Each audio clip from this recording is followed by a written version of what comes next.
Hello everyone, this is your host Urvashi Chauhan. Welcome to Courts Today by Livelaw. This is your one-step destination to all legal developments in the country. Let us start. The Supreme Court's summer break has commenced from today and will continue till the first week of July. During this period, the matters will be taken up by the vacation benches. Today, the bench of Justices P.S. Narasimha and Sanjay Karol, while hearing a civil appeal, orally stressed that the young members of the bar should be given the opportunity to argue during the vacation time. Justice Karol said that the court wants the younger bar to grow and that the vacation period was meant for the younger advocates to argue. Senior advocate Abhishek Manu Singhvi, who was appearing for the petitioner, assertively said that he would endorse the same and requested the court to bring out uniform rules regarding this practice. This is not the first time that this proposal has fallen from the Supreme Court.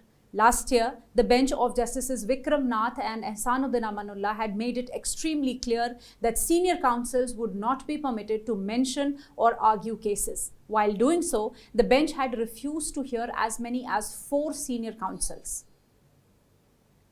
The Calcutta High Court today restrained the Bharatiya Janata Party from running advertisements against the Trinamool Congress, which were allegedly slanderous and violated the Model Code of Conduct imposed due to the ongoing Lok Sabha elections.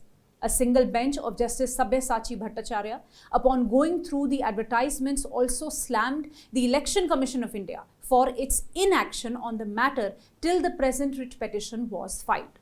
The court clarified that during elections, the print media shall refrain from publishing any unverified information against any candidate or political party, either directly or impliedly, as per guidelines issued by the Press Council of India. You are aware of the application pending in the Supreme Court filed by the Association for Democratic Reforms seeking to direct the Election Commission of India to publish the absolute numbers of votes polled immediately. An intervention application has now been filed in the same matter. This is by Advocate Mahmood Pracha, who contested in the Lok Sabha elections as an independent candidate from the Rampur constituency of Uttar Pradesh. He has intervened, saying that the returning officer has not furnished to him the copies of the Form 17C record of votes polled in the constituency. In the application, he stated that after the conclusion of voting in Rampur on 30th April, he had written to the returning officer for supply of the machine-wise data of total votes cast in the polling as recorded in Form 17C by the presiding officers of the polling stations. On 9th May, the returning officer replied to him stating that the Form 17C copies were given to the polling agents who were present at the polling stations and they cannot be now given as they are sealed. Pracha replied to the returning officer contending that copies of such forms are necessary to be kept unsealed in the possession of the returning officer after the polling and that it was also mandatory for the returning officer to supply copies of such documents upon an application being made. Last Friday, if you remember, a bench led by the Chief Justice of India had asked the Election Commission to file its response to the ADR's application. During the hearing, the bench had orally asked the ECI what was its difficulty in uploading copies from Form 17C on their website. ADR stated that the ECI delayed the publication of final voter turnout date for several days after the polling, which raised apprehensions in the minds of several voters as there was significant variance in the final data from the initial figures. A vacation bench of the court will hear this matter on 24th May. Stay tuned. The Supreme Court today refused to entertain a petition challenging the new criminal laws which have been enacted by the Parliament to replace the Indian Penal Code, Indian Evidence Act and the Code of Criminal Procedure with effect from 1st July 2024.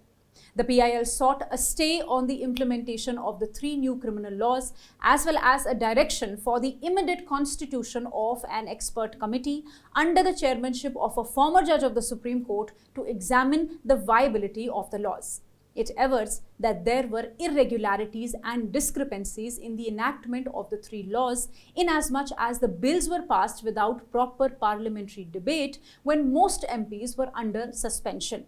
It further claims that the changes brought about through the new criminal laws are draconian and seek to establish a police state in reality. As soon as the matter was taken, the vacation bench today, comprising Justices Bela M. Trivedi and Pankaj Mittal, told the petitioner that they were dismissing the matter. The court also commented that the petition was drafted in a casual manner. As the petitioner chose to withdraw it, accordingly, the petition was dismissed as withdrawn. In another update, the Kerala High Court today confirmed death sentence upon a migrant labourer from Assam for committing the rape and murder of a law student in Perambur in 2016. As per the prosecution case, the accused, under the influence of alcohol, had entered into the residence of the victim. He attempted to rape her, and when she resisted, he brutally murdered her. She sustained 38 injuries and was also inflicted with grievous penetrating injuries in her genitals. The victim was doing her LLB course at Government Law College, Ernakulam, and lived with her mother. The division bench, comprising Justice P.V. Suresh Kumar and Justice S. Manu, stated that the facts established by the prosecution fully established the guilt of the accused and the chain of circumstances was also complete. Thus, it confirmed the death penalty. Also, while imposing the death sentence, the Sessions Court had said that let this verdict be yet another revelation for mass movement to end violence against women and to gain respect for women and her dignity in the years to come. The Supreme Court has quashed conviction of a man for the offence of stalking and criminal intimidation after noting that the convict and the complainant in the case had married each other during the pendency of the appeal before the Supreme Court. The accused here was tried for the offences of sexual harassment under POCSO Act and for stalking and criminal intimidation under the Indian Penal Code. The trial court acquitted him for the POCSO Act offences while convicting him for the other offences. Last year, the High Court sustained the conviction but reduced the sentence. While his appeal was pending before the Supreme Court, he and the victim got married in August last year. Taking note of this fact, the bench, comprising Justices B.R. Gavai and Sandeep Mehta, observed that the fact that appellant and the complainant had married each other during the pendency of this appeal gives rise to a reasonable belief that both were involved in some kind of relationship even when the offences alleged were said to have taken place. Invoking the special powers under Article 142 of the Constitution, the top court quashed the conviction. Observing that there exists wide difference in sentencing of convicts as it is completely judge-centric, the Supreme Court has recommended that the Union Government of India introduce a comprehensive sentencing policy.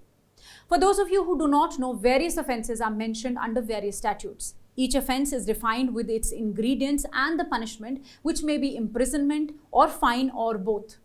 Also, there is generally a maximum punishment which is mentioned in the statute for a particular offence.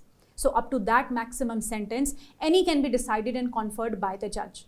Since sentencing is a matter of individual judge's opinion, there arises a disparity in awarding a sentence due to the absence of a clear policy or legislation in this regard. The Supreme Court has now underlined the need for a comprehensive sentencing policy. It has observed that sentencing shall not be a mere lottery. Any unjustified disparity would be against the very concept of fair trial and therefore against justice. It has therefore asked the Ministry of Law and Justice to consider introducing a comprehensive policy, possibly by way of getting an appropriate report from a duly constituted sentencing commission within a period of 6 months.